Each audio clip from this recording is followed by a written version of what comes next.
तो इस अपना पहला स्टेप, अच्छा हम इसको थोड़ा ब्रीफ में करेंगे क्योंकि हमने इसको डिटेल में वैसे कर लिया था, फिर भी देख लो आप लोग कि एक तो हमको देखना है कि आपको स्टेप्स में पहला स्टेप देखना है कि ऑब्जेक्टिव क्या है, फोरकास्ट करने का क्या उद्देश्य है, क्यों करने जा रहे हो, क्योंकि आपको भविष्य के अंदर क्या करना है, अपना डिमांड का क्या करना है, प्रिडिक्ट करना है, या कुछ अदर चीजें करनी है, या कस्टमर की चॉइस को जानना है, या आपको ट्रेंड देखना है कि मार्केट ट्रेंड क्या है या फ्यूचर ट्रेंड क्या होने वाला है। इन सबको देखने के लिए हम लोग क्या करते हैं, अपना फोरकास्टिंग करने, तो पहला हम उद्देश्य देखते हैं कि हमारा उद्देश्य क्या है फोरकास्टिंग में। फिर दूसरा, कितने पीरियड के लिए आपको फोरकास्टिंग करनी है, लॉन्ग टर्म, शॉर्ट टर्म या मीडियम टर्म के लिए करना है। तो पीरियड का मतलब तीन तरह के पीरियड हो गए, लॉन्ग, मीडियम और शॉर्ट, ठीक है। अब उसके बाद में सेलेक्ट करना है आपको मेथड, कि भाई अगर आप लोग ने एक बार डिसाइड कर लिया कि हमें मीडियम टर्म के लिए करना है, फिर हमको कौन सा मेथड यूज करके फोरकास्टिंग करनी चाहिए। तो उसके हमारे पास मेथड्स दे रखे हैं, 6 मेथड्स दे रखे हैं हमारे पास में। एक ही सर्वे ऑफ बायर्स चॉइस को डिटेल में पढ़ेंगे। सर्वे ऑफ बायर्स मतलब हम कस्टमर की चॉइस का सर्वे कर रहे हैं। कलेक्टिव ओपिनियन, सबका एक साथ ओपिनियन ले लेते हैं। ग्रुप एग्जीक्यूटिव जजमेंट, एग्जीक्यूटिव्स का हम लोग जजमेंट लेते हैं। मार्केट एक्सपीरियंस, मार्केट का टेस्ट करते हैं। एक्सपर्ट्स ओपिनियन, यानी कुछ फील्ड के एक्सपर्ट्स होते हैं, मार्केटिंग या प्रोडक्शन या अलग अलग डिपार्टमेंट के, तो एक्सपर्ट्स का ओपिनियन ले लेते हैं। स्टैटिस्टिकल मेथड्स, जो अलग अलग मेथड्स हमको यूज करते हैं, जो कि हम प्रैक्टिकल, जिसमें हमने अपना अभी लीस्ट स्क्वायर मेथड जिसे बोलते हैं, या वाई ऑन एक्स या एक्स ऑन वाई जो हमें करना होता है, वो सारे जो न्यूमेरिकल्स जो करे हैं ना हमने, डायरेक्ट इनडायरेक्ट मेथड, जो ट्रेंड प्रेडिक्शन मेथड हमने करा था, वो वाला अपना क्या था, स्टैटिस्टिकल मेथड था, ठीक है। इसको हम डिटेल में लेने वाले हैं। तो ये बड़ा बड़ा नाम देख लो कि there are 6 methods to forecast your future, your नहीं, आपका जो कंपनी का प्रोडिक्शन के लिए। Gather information to be use in the forecast, आपको इन्फॉर्मेशन जो गैदर करनी है उसके 2 सोर्सेस हो सकते हैं, प्राइमरी और सेकेंडरी। पहली बार आप खुद करते हो सिलेक्शन, खुद के बेसिस पे आप अगर अपना डाटा कलेक्ट करते हो तो प्राइमरी है। सेकेंडरी मतलब दूसरों का डाटा यूज कर लेते हो तो सेकेंडरी है। मेक द फोरकास्ट का मतलब क्या है, फिर उसके बाद में लास्ट में आप फोरकास्टिंग कर लोगे अपने हिसाब से। तो that's the thing, these are the steps, 6 steps. मैं बार ये कलेक्टिव ओपिनियन में क्या होता है? ये हम इसको भी डिटेल में लेने वाले हैं, ये तो अभी सिर्फ नाम है, इसको अभी इसका नाम मतलब जो नाम है ना, यही है पढ़ने वाले लास्ट सेकंड में। ओके। ठीक है, आएगा अभी, रुक जाओ, अभी वेट करो आप, ठीक है। अब देखो ये ना थोड़ा सा मैंने ये को ले लिया कि मेथड्स ऑफ अपना जो डिमांड फोरकास्टिंग है, उसके लिए क्या है कि आप क्या कर सकते हैं, क्वालिटेटिव और क्वांटिटेटिव। क्वांटिटेटिव का मतलब जब आप न्यूमेरिकल बेसिस पे करते हो, जैसे आपने ट्रेंड प्रोजेक्शन अपने क्वेश्चन करे है ना, डायरेक्ट इनडायरेक्ट, हमने इसके 2 पैटर्न आपको बताए, डायरेक्ट मेथड और इनडायरेक्ट मेथड, ठीक है। इसके अलावा भी होते हैं इसमें बैरोमेट्रिक मेथड, इकोनोमेट्रिक मेथड और अदर स्टैटिस्टिकल मेथड। ये हमारे सिलेबस में नहीं है, लेकिन बस इतना होता है कि कुछ अपने क्वालिटेटिव टर्म्स में होते हैं, कुछ अपने क्वांटिटेटिव। जब हम किसी चीज को मेजर कर सकते हैं numerically, that is a quantitative method, और जिसको न्यूमेरिकली मेथड मेजर नहीं कर सकते उसको हम क्वालिटेटिव मेथड्स बोलते हैं। तो एक तो अपना कंज्यूमर का सर्वे, ओपिनियन, डेल्फी और नॉमिनल, ये इनको हम डिटेल में देखने वाले हैं, ठीक है। तो अपना जो फोरकास्टिंग के अंदर मॉडल्स हो सकते हैं, 2 तरह के मॉडल हो सकते हैं। How many models there can be qualitative और क्वांटिटेटिव। तो क्वांटिटेटिव अपने जो सिलेबस में है वो एक ही है, जो आप पढ़ चुके हो, इसका न्यूमेरिकल्स भी आप पढ़ चुके हो, ट्रेंड प्रोजेक्शन मेथड, और इसके कई नाम होते हैं, मैंने आपको इसको बताया है एक्चुअली।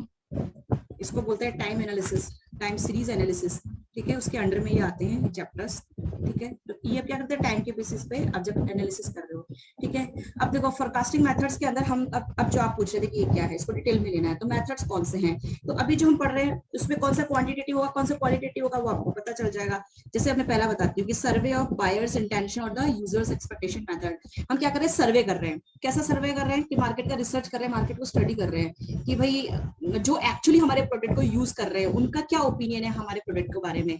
तो बायर का जो चॉइस, डिजायर, उसकी उसकी इच्छाओं, उसकी उसके बायर्स को देख रहे हैं, बायर्स को स्टडी कर रहे हैं। तो under the system sales forecasting, actual users of the product of the concern are contact, हम उनसे कॉन्टैक्ट करते हैं, डायरेक्टली कॉन्टैक्ट करते हैं और पूछते हैं कि भाई आप बताओ कि आपको हमारे प्रोडक्ट के बारे में क्या लगता है, भविष्य में आप हमारे प्रोडक्ट्स खरीदोगे, ठीक है, 1 साल बाद में आप प्रोडक्ट खरीदोगे। तो हम ये देखते हैं कि उनकी चॉइस हमारे प्रोडक्ट को क्या है फ्यूचर में, तो हम उनका डाटा इकट्ठा करके फ्यूचर की फोरकास्टिंग कर लेते हैं।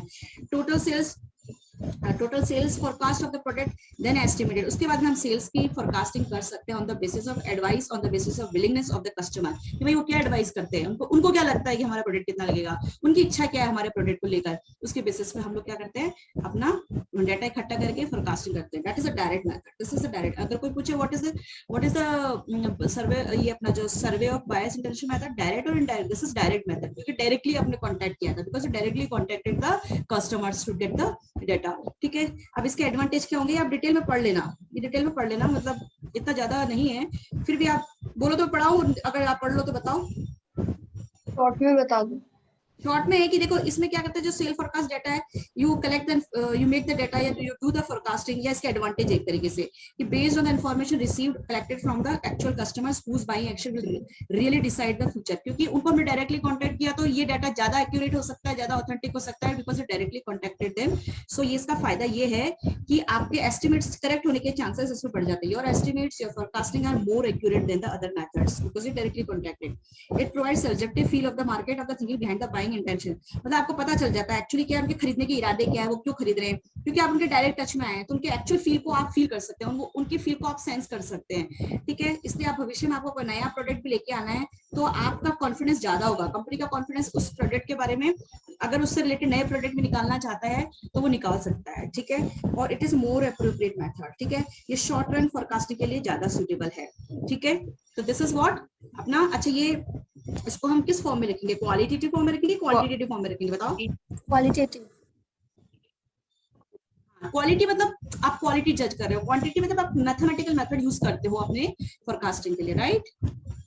हाँ सेकंड अपना मेथड, हाँ सेकंड मेथड क्या है, अभी हम क्या पढ़ रहे हैं, एक्चुअली हम मेथड्स पढ़ रहे हैं, हम क्या पढ़ रहे हैं, मेथड्स बोलो या टेक्निक्स बोलो, हम मेथड्स या टेक्निक्स ऑफ किस किस तरीके से कौन कौन से मेथड से सेल्स फोरकास्टिंग या डिमांड फोरकास्टिंग कर सकते हैं। कलेक्टिव ओपिनियन या सेल्स फोर्स, इसमें क्या होता है भाई, नाम याद रख लेना, कभी एग्जाम ये पूछ ले, ये ना पूछ के ये शब्द पूछ ले, तो पता होना चाहिए कि भाई आपने मॉड्यूल के कुछ शब्दों से आप रूबरू हुए थे, ठीक है, क्योंकि हूबहू ऐसे ही मिलने वाला है, बताया ना मैंने आपको। Under this method views of salesman, branch manager, area manager, sales manager are secured for the different segments of the market. हम क्या कर रहे हैं, पहले तो हमने पब्लिक में कस्टमर से जाके पूछा, लेकिन इस बार हम क्या कर रहे हैं, अपने डिपार्टमेंट के जो सेल्समैन से उनसे पूछा, अपने डिपार्टमेंट के ब्रांच मैनेजर से पूछा, एरिया मैनेजर, सेल्स मैनेजर, मतलब अलग अलग जो अपने मैनेजर्स हैं उनको पूछ लिया, और सबकी ओपिनियन हमने लेके इकट्ठी करके नोट डाउन कर ली। और ये क्या है, ये सब अलग अलग सेगमेंट्स, अलग अलग सेगमेंट्स का मतलब है अलग अलग डिपार्टमेंट्स, मार्केट के अलग अलग डिपार्टमेंट्स के लोगों से हमने बात करा जो हमारी कंपनी में काम करते हैं कि भैया कस्टमर से तुमने पूछ लिया, तुम बताओ तुम्हारी क्या राय है कि हमारे प्रोडक्ट मार्केट में कितने सालों तक और बिकेगा, या नया चलाने, नया लाए तो नया लॉन्च करें तो हो जाएगा, बिक जाएगा, तो उसका ओपिनियन लेना ही क्या है, कलेक्टिव ओपिनियन। एरिया मैनेजर कौन? अरे भाई कोई भी, जैसे मान लो आपका, हमने कहा कि भैया जालोर या ब्यावर डिस्ट्रिक्ट का अपना एक एरिया मैनेजर से अपन कांटेक्ट करके वहां का डेटा निकलवाते हैं, पे प्रोडक्ट कितना चलेगा क्या है? भाई उनसे पूछ रहे हैं कि भाई आप बताओ कि आपके एरिया, ब्यावर का हमने पूछ लिया कि भाई आपके एरिया का बताओ कि वहां पे जो हमारा प्रोडक्ट है, फॉर एग्जांपल पार्ले जी, तो पार्ले जी कितना बिक रहा है और अभी तक कितना बिका है, पिछला डाटा इकट्ठा करके लिया, उसके बेसिस पे है ना फ्यूचर का डाटा का आपको क्या लगता है, तो because they are managers, they know the trend. Manager ऐसे बनते थोड़ी ना है कोई, उनको वो भी तो स्टडी करके क्या करते हैं, चीजों को मैनेज करते हैं, तभी तो हमने उनको एरिया मैनेजर बनाया, और वो अपनी इंफॉर्मेशन अपने एग्जीक्यूटिव्स को भेज के या खुद के एक्सपीरियंस के बेसिस पर, या उन लोगों ने अब तक क्या एनालाइज किया है, क्या स्टडी किया है हमारी कंपनी में रहकर कि हमारा मार्केट में हमारा प्रोडक्ट, हमारा जो प्रोडक्ट है मार्केट में कितना बिक रहा है और कितना बिक सकता है, ठीक है, भविष्य में कितना और चांसेस है, तो हम कहें कि जितना अभी है 100% बिकेगा आगे, तो ठीक है, तो हमें ओपिनियन ले ली ना। वो कहते नहीं भैया मार्केट में रिपोर्ट बहुत गंदी है ना, जो मार्केट जो आपने हमारे ब्यावर में सामान भेजा वो भी नहीं बिक रहा है, तो फिर हमको मॉडिफाई करना पड़ेगा, प्रोडक्ट को नया डिजाइन करना पड़ेगा या नया लॉन्च करना पड़ेगा, कुछ तो करना पड़ेगा ना। तो हाँ।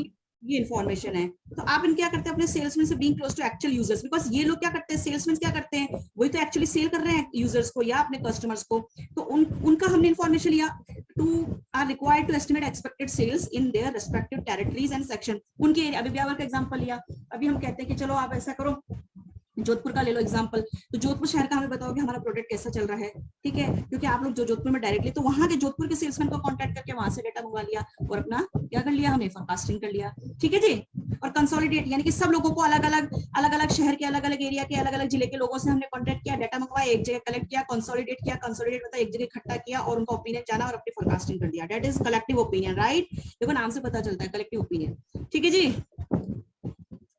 फिर उसके बाद में थर्ड नंबर पे क्या है, ग्रुप एग्जीक्यूटिव जजमेंट और एग्जीक्यूटिव जजमेंट मेथड, कुछ भी बोल दो, आगे पीछे कर दिया शब्द। ग्रुप एग्जीक्यूटिव, अब नाम से समझने की कोशिश करो कि ये नाम है तो वो क्या पूछ रहा होगा, क्या कर रहे हैं, एग्जीक्यूटिव नाम लिया है इसने, एग्जीक्यूटिव्स क्या होते हैं कि अलग अलग डिपार्टमेंट में काम को एग्जीक्यूट करने वाले, काम को पूरा करने वाले, काम को करने वाले, एग्जीक्यूट करने वाले एग्जीक्यूटिव्स हो जाते हैं। जैसे हमने कहा आपने स्टडी एग्जीक्यूट की, यानी स्टडी करी आपने, एग्जीक्यूटिव तो काम करने वाला कोई, तो हम क्या करते हैं, the process of combining, averaging, evaluating some other way the opinions and views of top executives. हमने क्या करा, हमारे डिपार्टमेंट के जो टॉप टॉप एग्जीक्यूटिव्स हैं, देखो एग्जीक्यूटिव हर कोई होता है, जो काम को करता है एग्जीक्यूटिव होता है, तो वो टॉप लेवल पे भी हो सकता है, मिडिल लेवल पे भी हो सकता है, लो लेवल पे भी हो सकता है। तो हमने ओपिनियन किनके लिए, टॉप एग्जीक्यूटिव्स की, ध्यान रख रहा है, टॉप एग्जीक्यूटिव्स के लिए, चाहे वो मार्केटिंग का था, चाहे वो फाइनेंस का था, चाहे प्रोडक्शन, सभी की हमने ओपिनियंस क्या कर ली, वी सॉर्ट मतलब we took the opinion from all the executives of different different fields, these are these and then we made the forecast. Okay okay जी, देखो बोलोगे नहीं ना तो समझ में नहीं आएगा, आपको समझ में आता है क्या? चलो ठीक है, इसका मतलब आ गया ना, आगे बढ़ो। एक्सपर्ट्स ओपिनियन, एक्सपर्ट्स ओपिनियन क्या कहता है कि हम लोग है ना अलग अलग ओपिनियन फ्रॉम स्पेशलिस्ट या ओपिनियन फ्रॉम एक्सपर्ट्स लेते हैं, those who are the outside the organization, जो हमारे ऑर्गेनाइजेशन के बाहर के लोग हैं, उनके उन स्पेशलिस्ट का हमारे प्रोडक्ट के बारे में क्या ओपिनियन है। लाइक न्यूज़पेपर जो होता है, क्योंकि देखो न्यूज़पेपर में सबकी खबरें हैं, तो न्यूज़पेपर वालों को तो सब पता है, तो वहां के एक्सपर्ट्स वालों को पूछो। जर्नल्स जो जो जर्नल वाले भी क्या करते हैं, न्यूज तो छापते हैं, तो उनको भी सारी इंफॉर्मेशन होती है मार्केट की, तो हम मार्केट के बारे में या ट्रेड के बारे में उनसे पूछ सकते हैं, होलसेलर से पूछ सकते हैं, क्योंकि जो हमारी कंपनी के अंदर नहीं है, हमारी कंपनी के बाहर जो काम कर रहे हैं उन लोगों से पूछ रहा है, और उन लोगों में भी हमने एक्सपर्ट से पूछा है, होलसेलर्स है क्योंकि वो बड़े लेवल पे मार्केट को कंट्रोल करते हैं, डिस्ट्रीब्यूटर्स हैं ये भी बड़े लेवल पे डिस्ट्रीब्यूट करते हैं, अलग अलग एरिया में भेजते हैं, अलग अलग शहरों में भेजते हैं, अलग अलग स्टेट्स में माल भेजते हैं, तो ये लोग क्या करते हैं, इनकी ओपिनियन लेके फिर हम फोरकास्टिंग करें तो एक्सपर्ट्स ओपिनियन है।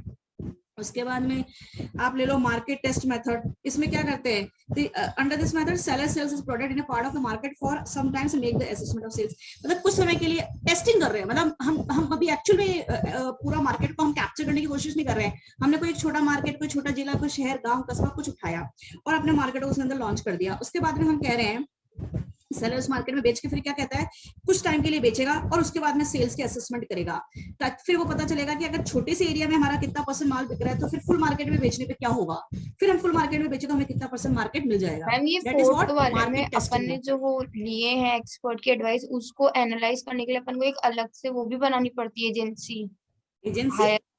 हाँ ये लिखा हुआ है ना, फॉर कंपनी प्रोडक्ट एजेंसी और प्रोफेशनल एक्सपर्ट्स आर टेकन। अरे ये क्या कहता है, पूरी लाइन पढ़ो, opinion of experts given the newspaper journals for the trade wholesaler for companies product agencies और प्रोफेशनल एक्सपर्ट्स आर टेकन। क्या बोल रहा है, इसका मतलब क्या निकला जो बताओ। अच्छा आ गया, वो जो एजेंसी और जो प्रोफेशनल एक्सपर्ट्स होते हैं, जर्नलिस्ट और ये सब ये एडवाइस देते हैं अपन को। देखो ऐसे ऐसे लिख लो, ये 1 हो गया, ये 2 हो गया, ये 3 हो गया, ये 4 हो गया, ठीक है, और ये 5th हो मतलब गया, ये 6th हो गया। एडवाइजर्स हैं। हाँ ये एडवाइजर्स नहीं है, ये ओपिनियन दे रहे हैं, एडवाइजर हाँ तो होता है जिस, ओपिनियन और एडवाइस में फर्क होता है, ठीक है। हाँ ओपिनियन मतलब तुम्हें क्या लगता है मेरे बारे में, ये तुम्हारा मैम, विचार है। ये जो एडवाइस देते हैं तो इसको भी तो कोई एनालिस्ट करता ही होगा ना, कि भाई आगे क्या करना है।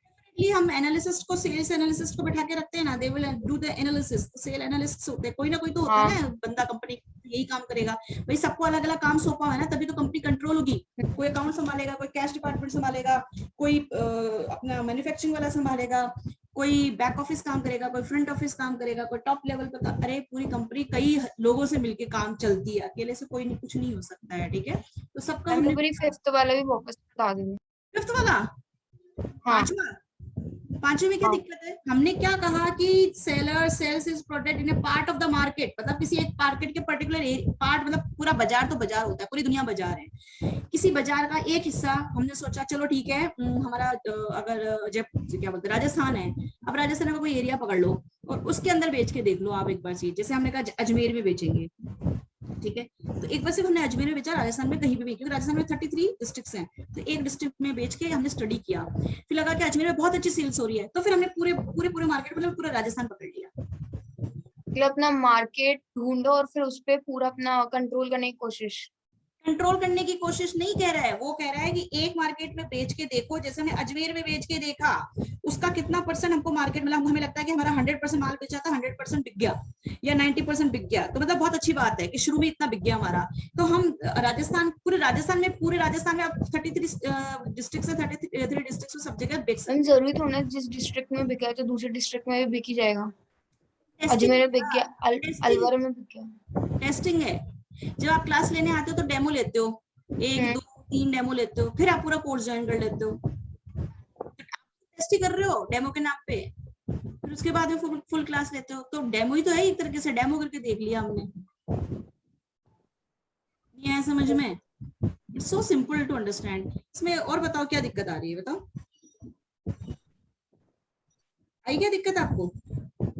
नहीं मैम आ गया। चलो गुड।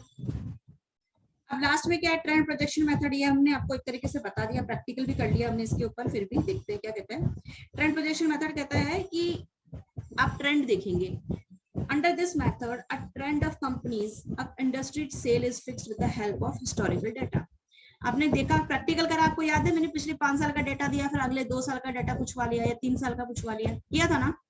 तो हम क्या करते हैं कि sales is fixed with the help of historical data relating to sales are collected, मतलब हिस्टोरिकल डाटा कलेक्ट करते हैं, ऑब्जर्व मतलब देखते हैं, स्टडी करते हैं, उसको नोट डाउन करते हैं at successive interval of time. यानी कि जैसे सक्सेसिव मतलब कुछ कुछ, जैसे आपने महीने मंथली आपको इंफॉर्मेशन कलेक्ट करनी है, कि आपको ना ईयरली इंफॉर्मेशन कलेक्ट करनी है, कि आपको क्वार्टरली इंफॉर्मेशन कलेक्ट करनी है। आप किसी भी ट्रेंड पे टाइम पीरियड का इंफॉर्मेशन कलेक्ट करके आप स्टडी कर लो, ठीक है उसको, और किसको, हिस्टोरिकल डाटा को स्टडी कर लो। उसके बाद में such data is generally refer to time series, क्योंकि टाइम, आपने टाइम की इंफॉर्मेशन, कुछ टाइम को यूज लिया तो टाइम सीरीज बोलेंगे। इस डाटा को हम ट्रेंड प्रेडिक्शन क्या कह सकते हैं, क्या कह सकते हैं, टाइम सीरीज, या आप क्या कह सकते हो, time analysis. The change in the sales value is found out. फिर हम देखते हैं कि कहाँ कहाँ हमारा जो है सेल्स बढ़ रहा है, घट रहा है। क्वेश्चंस करें, न्यूमेरिकल करें, कहीं बढ़ रहा है, कहीं घट रहा है।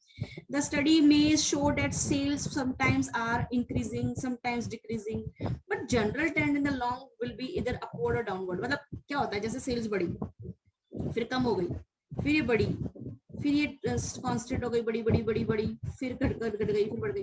लेकिन एक्चुअली ग्राफ तो अपवर्ड जा रहा है ना। अगर आप रियल सेंस में देखो तो how the graph is going, this is going up, this is going up. अगर एक बार देखो तो ग्राफ कैसा गया, अप गया ना। आ रहा है क्या समझ में? लॉन्ग टर्म में देखो, यानी कि हमने शॉर्ट टर्म में देखा, शॉर्ट टर्म में देखा तो कभी ग्राफ यूं, कभी यूं, कभी यूं, कभी यूं।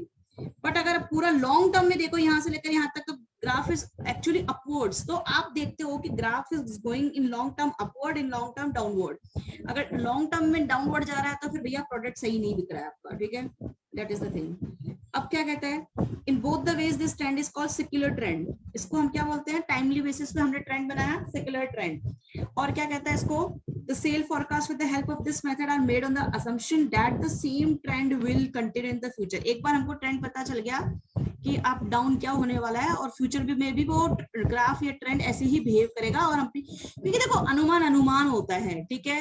हम हिस्ट्री को देखकर अपने भविष्य में, हम किसी बच्चे को जब कॉलेज में एडमिशन देते हैं तो 12th के बेसिस पे हमने उसको एडमिशन दिया, परसेंटेज बेसिस पे उसको एडमिशन दिया। अब 12th में किसी का 90% था, किसी का 99 था, किसी का 70 था, यार कुछ भी था, बट एडमिशन तो उसी के बेसिस पे हो रहा है। अब जिसने 70 गेन किया तो जरूरी नहीं है कि वो 70 वाला वीक स्टूडेंट रहा है और उसको अच्छे कॉलेज में एडमिशन नहीं मिला तो he was a weak student. हो सकता है उसके साथ कुछ ऐसे क्राइटेरिया हो गया होगा कि 99 लाने या 90 से चूक गया और 70 लाया हो। अरे होता है ना। लेकिन एक्चुअल में क्या है कि हम लोग क्या करते हैं कि रियल चीज को नहीं देख रहे, हम सिर्फ अजम्पशन करते हैं कि भैया ये अगर 70 लाया है तो ये वीक ही होगा, ये एवरेज ही होगा, तो एवरेज कॉलेज में इसका एडमिशन हो गया, ठीक है। तो ये तो अजम्पशन है ना। हमको एक्चुअल में क्या मालूम कि वो 70 वाला बच्चा एक्चुअली ब्राइट स्टूडेंट है, एक्चुअली ब्राइट स्टूडेंट है, हमें क्या मालूम। और 90 लाने वाला एक्चुअली ब्राइट नहीं है। आपने वो मूवी नहीं देखी, कौन सी वाली, 3 इडियट्स, है ना। Yes ma'am. तो उसमें जो चतुर, क्या नाम है उसका, मतलब मुझे याद नहीं ठीक से, वही था ना, मुझे नहीं पता, जो सबसे ज्यादा क्रैमिंग करता था, रटता था चीजों को, हु वाज दैट पर्सन। तो वो उसके 99 आ रहे हैं, और आमिर को हंसते थे कि आमिर एक school A B for apple, B for boy पढ़ाएगा। तो हम क्या कह रहे हैं, चतुर ही था नाम, क्या चतुर। चतुर वाज एक्चुअली चतुर और नॉट, ही वाज नॉट चतुर, ही वाज डूइंग क्रैमिंग, रट्टाफिकेशन करता था, ठीक है। उसने मशीन की डेफिनेशन क्या सुनाई, दैट वाज बुकिश। और जो इसने नहीं सुनाई, जिसने अब बताई कि ये देखो, दिस जिप इज व्हाट, ये this is machine, everything is machine which is helping is machine. तो आप देखो ना कि हम क्या कर रहे हैं, हमको जो दिखता है हम सोचते हैं जो दिखता है वो बिकता है, हमें सोचते हैं जो दिख रहा है वही सही है, जबकि एक्चुअली नहीं है। तो बट फोरकास्टिंग में तो हम क्या करते हैं, जो दिख रहा है हम उसी को क्या मान लेते हैं, सही मान लेते हैं। कि अगर हिस्ट्री के अंदर किसी ने ऐसे बिहेव किया है तो फ्यूचर में वो ऐसे ही बिहेव करेगा। ये हमारा फोरकास्टिंग में एक ट्रेंड होता है, ये हमारी एक अजम्पशन होती है, ठीक है। ये मैंने बीच में कुछ घुसेड़ दिया, आपको समझ में नहीं आया होगा। अगर समझ में आया तो बड़े लोग, बड़ी बातें हो जाएगी, ठीक है। This method which is generally used in fitting the trend. अब ये ट्रेंड को देखने के लिए हम ये मेथड यूज करते हैं, ट्रेंड प्रोजेक्शन। इसके क्या क्या नाम है देखो, मैंने इसको हाईलाइट भी कर दिया। Least square, straight line method, क्योंकि ग्राफ बनाओगे तो स्ट्रेट लाइन ही बनेगी। लाइन ऑफ बेस्ट फिट भी बोलते हैं, लीस्ट स्क्वायर मेथड भी बोलते हैं, regression equation y on x भी बोलते हैं। ओके जी, मेरे ख्याल से आपको समझ में तो काफी आता है। मैम ये सेक्युलर ट्रेंड बताने पर, अरे क्या यार, रिद्धि हो ना? ऊपर जाके नीचे जो हो जाता है वो होता है? क्या होता है सेक्युलर ट्रेंड? कभी नाम सुना है सेक्युलर ट्रेंड का? पहले तो ये बताओ। नहीं, नहीं सुना? क्या बात कर रहे हो, आपने कभी 11th में नहीं सुना? नहीं सुना, तभी तो पूछ रही हूँ। सेक्युलर ट्रेंड है जो टाइम सीरीज के अंदर, एक तरीके से कहते हैं मार्केट के अंदर हम देखते हैं कि जो मूवमेंट जो है ना किसी भी डायरेक्शन को, मतलब आपको क्या करता है कि जैसे कोई भी ग्राफ है ना, तो ग्राफ किस डायरेक्शन में कंटिन्यू रहेगा, इस डायरेक्शन में रहेगा, इस डायरेक्शन में रहेगा, कि इस डायरेक्शन में रहेगा। तो हम एक तरीके से क्या बताते हैं कि जो मूवमेंट है ना फ्यूचर का, उसका किस डायरेक्शन में जाएगा। तो हम एक तरीके से डायरेक्शन और या मूवमेंट ऑफ अवर ग्राफ, है ना, movement of our graph in which direction और इन फ्यूचर, ठीक है, that is what secular trend. Secular trend का मतलब मार्केट कैसे बिहेव करेगा, ओके, ठीक है। एक्चुअली मतलब लॉन्ग टर्म में हमारा मूवमेंट ऑफ ग्राफ कैसा रहेगा ये समझ लो। हाँ मैम लॉन्ग टर्म में क्या बोल रहे हो? आ गया मैम। ठीक है।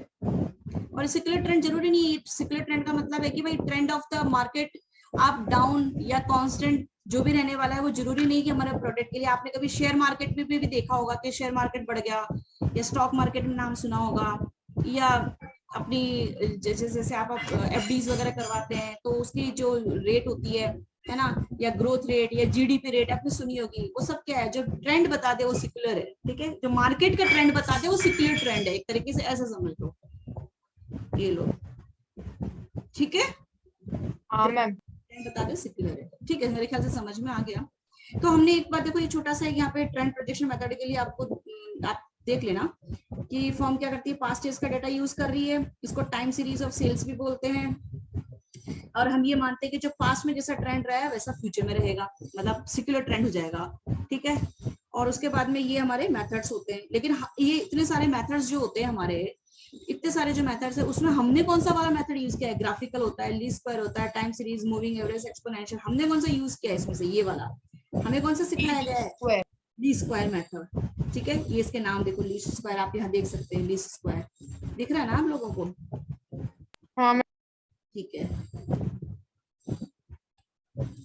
अब ये अपने जो ट्रेंड प्रोजेक्शन है या लीस्ट स्क्वायर मेथड है, जिसका हमने न्यूमेरिकल एक्चुअली कर लिया, तो आपने देखा कि भाई न्यूमेरिकल जो थे उसमें डायरेक्ट मेथड था, इनडायरेक्ट मेथड था, ठीक है। और मैंने आपको बताया था कि डायरेक्ट मेथड आपको कब यूज लेना है। और एक चीज यही बता देती हूँ कि जब आपका सिग्मा एक्स, जो आपका दो डेटा होता है ना, एक एक्स मान लेते हैं, एक वाई होता है, जो एक्स जो मानते हो, जो आपका एक्स होता है, अगर उसका सिग्मा करते हो, if it comes zero then only direct method is applicable। तभी मानते हैं कि हाँ भाई डायरेक्ट मेथड एप्लीकेबल हो जाएगा। This method is applicable only when sigma. और एक मैंने दूसरा आपको बताया था कि when time is given, right. और टाइम के अलावा दूसरी इन्फॉर्मेशन तो डायरेक्ट यूज कर लेना, ये भी आपको बताया। तो दो चीजें ध्यान रख लेना कि भाई आपका सिग्मा एक्स क्या हो जाए, जीरो हो जाए, तो फिर आप इससे कर लेना ए प्लस, फिर इसमें ए क्या मैम होता है। अगर पीरियड गिवन होगा तो डायरेक्ट मेथड, पीरियड नहीं गिवन होगा तो इनडायरेक्ट, है ना? ये मैंने आपको बड़ा बड़ा बताया था। लेकिन अगर आप कई क्लासेस में अगर ये नहीं बताया तो न्यूमेरिकली देख लो। तो अगर जहां पर आपका सिग्मा एक्स टोटल करने वाला, एक्स की एक वैल्यू होती है, एक्स मानते हैं ना ग्राफ, हाँ एक्स होता है, हाँ एक एक्स होता है, एक वाई होता है, फिर आपको एक्स हाँ। स्क्वायर एक्स वाई निकालना बताया। तो अगर आप एक्स जो आप निकालते हो, एक्स कैसे निकालते हो, आपका जो भी टाइम डेटा होता है उसमें एक सेंटर वैल्यू एज्यूम करते हैं या एक्स बार निकालते हैं, है ना। एक्स माइनस एक्स बार। हाँ, वो एक्स के माइनस एक्स बार जो निकालते हैं, फिर वो एक्स मानते हैं इसका। अगर ये अपना जीरो आ जाए तो यूज डायरेक्ट मेथड, और ये जीरो नहीं आए तो आप इनडायरेक्ट मेथड यूज कर लेना। मतलब दो तरीके हैं किसी चीज को समझने के लिए, एक तो वो मेथड बता दिया, एक ये मेथड बता दिया, ठीक है जी। इनडायरेक्ट मेथड में क्या बोलता है, दिस इज समवॉट डिफिकल्ट। मेरे को बच्चों ने बोला ये हमको इजी लगा, बहुत अच्छी बात है। दिस मेथड समवॉट डिफिकल्ट क्योंकि this method can be applied both the ways, क्योंकि सिग्मा एक्स की वैल्यू चाहे इसमें पॉजिटिव आ जाए चाहे नेगेटिव आ जाए, है ना। मतलब बट इक्वल टू जीरो नहीं होना चाहिए, क्योंकि इक्वल टू जीरो हो जाए this method is not equal to, अगर sigma x is not equal to zero, क्योंकि नॉट इक्वल टू जीरो हो जाए तो ठीक है ये यूज कर लो, इक्वल टू जीरो हो जाए तो फिर ये यूज कर लो। मैम आंसर कभी भी सेम नहीं आएगा क्या? आंसर सेम दोनों ही, मेथड से अगर हम अपन करें तो? आंसर सेम कैसे आएगा? आप करके देखना एक बार। अच्छा, सिग्मा एक्स या तो 0 आएगा या 0 नहीं आएगा तो दूसरा मेथड यूज होगा। हाँ, हाँ, तो टीम आंसर सेम डेरिवेशन नहीं है। आएगा। तो दूसरा तरीका भी बता दिया, टाइम और विदाउट टाइम वाला डेटा हो तो कैसे करना। ओके जी। हाँ मैम। ये करो तो भी ए और बी की निकालनी वैल्यू, ये और ये करो तो भी ए और बी की वैल्यू निकालनी है आपको, वैल्यू पुट करना है y equals to a plus B X equation में। ओके जी, आगे आपको समझ में, आपके पास में नोट्स पहुंच चुके हैं, आप पढ़ना, ठीक है। आपके पास में नोट्स पहुंच चुके हैं, मैंने आपको पूरा न्यूमेरिकल चैप्टर बस मैं आपको रिवाइज ही करवा रही हूँ एक तरीके से, समझ लो मैंने पूरे नोट्स बना के भेज दिए आपको, आप ओपन करके देखना, आप मिलेगा आपको। मूविंग एवरेज मेथड, ये 7वां मेथड है। मतलब आपके अभी तक हम क्या पढ़ रहे हैं, एक्चुअली मेथड्स पढ़ रहे हैं। तो एक तो ट्रेंड प्रोजेक्शन मेथड अभी पढ़ लिया, 7वें नंबर पर क्या बोल रहा है, मूविंग एवरेज मेथड। इसका कोई प्रैक्टिकल हमको दे नहीं रखा है, सिर्फ इसको पढ़ के ही छोड़ना है कि भाई किस तरीके से आपका ना मूव करता है डेटा। ये भी अनदर स्टैटिस्टिकल मेथड, न्यूमेरिकल तो इसका दे नहीं रखा है आप लोगों को, ठीक है। This is another statistical method to calculate trend through moving average. मतलब इसमें भी आप ट्रेंड ही जानने की करते हो, लेकिन एवरेजेस, मूविंग एवरेजेस कुछ कैलकुलेटिव पार्ट के बारे में बता रहा है कि मूविंग एवरेज मेथड यूज करके आप ट्रेंड को फाइंड आउट करने की कोशिश करते हो, ठीक है। और इसमें क्या करते हैं, as far as possible the period for moving averages should be in odd numbers। इसमें जो डेटा होता है, पीरियड जो होता है 3, 5 और 7 ईयर्स का यूजुअली यूज करते हो, ठीक है। ये क्वांटिटेटिव होगा ना? हाँ, ये क्वांटिटेटिव मेथड है, बिल्कुल सही पहचाना आपने, क्योंकि जहां आपको न्यूमेरिकली कैलकुलेट करना पड़ जाए दैट इज क्वांटिटेटिव। तो मैम इस पे क्वेश्चन कैसे आएंगे, मतलब ये मेथड्स पे? थ्योरी दे रखा है, क्योंकि उनको बताना तो पड़ेगा ना कि टोटल कितने मेथड्स होते हैं। उसने आपको तो एक ही तरीका दिया है, उसने आपको इस पे क्वेश्चन नहीं दिया, आपके नहीं आने वाले, डोंट वरी। अच्छा, सिर्फ नॉलेज के लिए ही समझ रहे हैं। हाँ है तो प्रैक्टिकल, मतलब क्वांटिटेटिव है, लेकिन इसकी थ्योरी जाननी है, इसका प्रैक्टिकल नहीं है आप लोगों के। तो मैम ये थियोरेटिकल जैसे शॉर्ट नोट लिखने के लिए ऐसा आएगा क्या? हाँ, ऐसा आ जाए तो इसमें लिख लेना आप लोग, हाँ। ठीक है। अब क्राइटेरिया ऑफ गुड फोरकास्टिंग, मतलब आप गुड फोरकास्टिंग कब होती है, मतलब आपकी फोरकास्टिंग तो आप कर लेते हो, किसी भी तरीके से करो, क्वांटिटेटिव क्वालिटेटिव किसी भी तरीके से करो, लेकिन गुड फोरकास्टिंग कब मानी जाती है, एक अच्छी फोरकास्टिंग करिए आपने, ये कब मानी जाएगी, कब एक आपने अच्छी फोरकास्टिंग करी है, तो उसके कुछ क्वालिफिकेशन है, उसके कुछ गुण हैं, उन गुणों के आधार पर हम कहेंगे कि आपका जो अनुमान था वो अच्छा अनुमान था। कि भैया देखो, good forecasting method must possess the following qualifications, ये क्वालिफिकेशन या ये गुण अगर उनमें हैं, ये गुणों वाले अगर अनुमान है तो गुड फोरकास्टिंग है। लाइक एक्यूरेसी, एक्यूरेसी क्या कहती है, if sales forecast are wrong then business can suffer a big loss. मतलब आपने गलत अनुमान लगा लिया तो भैया बहुत घाटा हो जाएगा, लाखों करोड़ों का घाटा हो जाएगा, ठीक है। और method of forecasting to be applied must amount to maximum accuracy. तो अगर मान लो कि अगर आपने सेल फोरकास्टिंग सबसे मैक्सिमम एक्यूरेसी के साथ फोरकास्टिंग की है, तो ही हम उसको क्या बोलेंगे, गुड फोरकास्टिंग है। मतलब गुड फोरकास्टिंग का गुण क्या है, दूसरा सिंप्लिसिटी, आपका जो फोरकास्टिंग हुआ है वो बहुत सिंपल टू अंडरस्टैंड होना चाहिए। मतलब फोरकास्टिंग कॉम्प्लिकेटेड वे में फोरकास्टिंग करी हो तो उसको कोई समझ नहीं पाएगा, तो your forecasting should be very simple, simple to understand. मतलब अगर आपने कोई डिफिकल्ट मेथड और टेक्निकल मेथड यूज कर लिया क्या फोरकास्टिंग को फोरकास्ट करने का, तो यहाँ पे गलतियां होने के चांसेस बढ़ जाएंगे, ठीक है। जैसे कि अगर मान लो आपने बाहर के, मतलब कि अपने कंपनी के या कंपनी ऑर्गेनाइजेशन के बाहर से आपने डाटा कलेक्ट करने की कोशिश करी है for example, and that will remain unanswered, और उनके कोई जवाब भी आपको नहीं मिले या उल्टे जवाब, गलत जवाब मिले।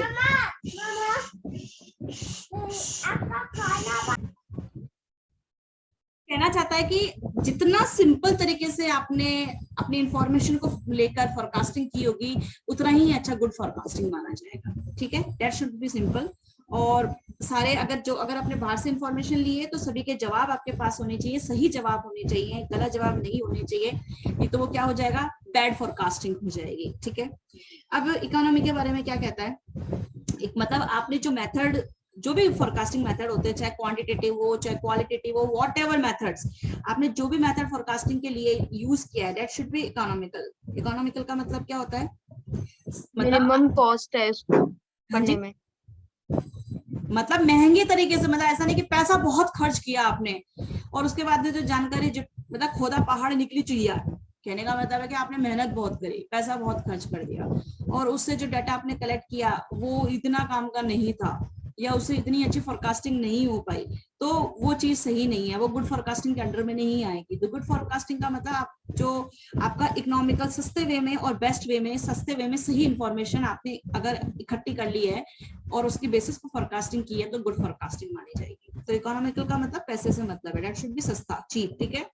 और कॉस्ट मस्ट बी वेटेड, मतलब देखो कॉस्ट मतलब आपने पैसा खर्च किया है, देखो पैसा खर्च बिना करे बिना डाटा नहीं मिलेगा आपको मार्केट से, against the importance of forecast, ठीक है। कॉस्ट मस्ट बी वेटेड मतलब आपको फोरकास्टिंग करनी है तो पैसा भी तो देखना पड़ेगा, that must be given weighted मतलब इंपॉर्टेंस, आपने जो पैसा खर्च किया है उसको भी तो इंपॉर्टेंस दो। पैसा बहुत खर्च किया और उसके बावजूद भी आपका जो फोरकास्टिंग हुई वो गलत हो गई तो वो इकोनॉमिकल नहीं है, ठीक है। समझ में आ रहा है इकोनॉमिकल का मतलब? यस मैम, हाँ मैम। सस्ता मतलब होना चाहिए, सस्ते तरीके से आप अपने इंफॉर्मेशन इकट्ठी करो, ठीक है। फिर अवेलेबिलिटी, अवेलेबिलिटी का मतलब क्या होता है कि आपने जो भी इंफॉर्मेशन इकट्ठी करी है या करना चाह रहे हो वो आपके पास में, देखो इंफॉर्मेशन जो you want, the relevant information you want for your forecasting may be available immediately with the reasonable accuracy, मतलब अवेलेबल होनी चाहिए। आप फोरकास्टिंग करना चाहते हो और आपके पास में डाटा इजीली अवेलेबल नहीं हो रहा है तो गुड फोरकास्टिंग कैसे होगी? और अगर इजीली अवेलेबल नहीं हो रहा है तो फिर गुड फोरकास्टिंग नहीं हो पाएगी। तो your data must be easy available, तो अवेलेबिलिटी ऑफ डाटा अगर है तो फोरकास्टिंग भी इजी हो जाएगी। और स्टेबिलिटी का मतलब क्या होता है कि भैया देखो आपने जो फ्यूचर के बारे में जो डाटा इकट्ठा किया है, मतलब जो आपने जानकारी इकट्ठी करी है कहीं से भी इकट्ठी करी हो, चाहे इनसाइड या चाहे आउटसाइड द ऑर्गेनाइजेशन, वो जो जानकारी होनी चाहिए उसकी वजह से आप कोई ना कोई फोरकास्टिंग कर दोगे, राइट। तो जो फोरकास्टिंग कर दोगे फिर फोरकास्टिंग भविष्य में बदल जाए तो फिर आपका गुड फोरकास्टिंग नहीं माना जाएगा। Your information should be stable, मतलब आपका जो इंफॉर्मेशन क्या होना चाहिए, आपने फोरकास्टिंग के लिए कुछ जानकारी जो जुटाई है, जो डाटा कलेक्ट किया है, डाटा शुड बी स्टेबल। ऐसा नहीं कि आज हमने जानकारी इकट्ठी करी और उसके बेसिस पे हमने मार्केट में फोरकास्टिंग, उसकी फोरकास्टिंग भी कर ली और भविष्य में वो जानकारी बदल गई, तो फिर तो आपका गुड फोरकास्टिंग हुई नहीं ना। अरे समझ रही हो क्या मैं क्या कहना चाह रही हूँ? अरे आप कोर्स पढ़ के गए और एग्जाम देने चले गए, पता चला सिलेबस ही बदल गया था बीच में, आपने पता ही नहीं लगाया, तो स्टेबिलिटी थोड़ी ना हुई। स्टेबिलिटी का मतलब स्टेबल, स्थिर, फिक्स, करेक्ट, ठीक है, करेक्ट इंफॉर्मेशन। तो योर डाटा जो आपने डाटा कलेक्ट किया है, that data in future should not be changed, ठीक है, that data in future should not be changed, ठीक है, and that data should be reliable, that is called stability, और that is called उसी के basis पे फोरकास्टिंग की जो की हुई है वही गुड फोरकास्टिंग होगी। यूटिलिटी, और जो forecasting technique must be easily understandable, suitable, ठीक है, मतलब आपका जो फोरकास्टिंग गुड फोरकास्टिंग कब माना जाएगा, अगर उसकी यूटिलिटी है, अगर इसकी यूटिलिटी है मैनेजमेंट के लिए तो वो गुड फोरकास्टिंग है, नहीं तो नहीं है। तो मतलब यूटिलिटी कब होती है, किसी चीज की उपयोगिता, यूटिलिटी का मतलब वो यूजफुल कब है, कोई चीज उसकी उपयोगिता या उसकी उसकी अरे यार देखो लिखना नहीं आ रहा मेरे को, उसकी यूजफुल कब है, आपके लिए कोई चीज यूजफुल कब है, अगर वो इजीली अंडरस्टैंडेबल है, अगर वो सुटेबल है तभी तो यूजफुल है, तो यूटिलिटी है, और उसी के बेसिस का डाटा गुड फोरकास्टिंग डाटा माना जाएगा, राइट। हाँ ये आपके क्वेश्चंस हैं। अब ये आपने क्वेश्चंस देखे थे क्या? ये मैंने आपको 7 क्वेश्चंस दिए हैं, देखो अब ये इसके बेसिस पर, ठीक है जी, आप इसको करना।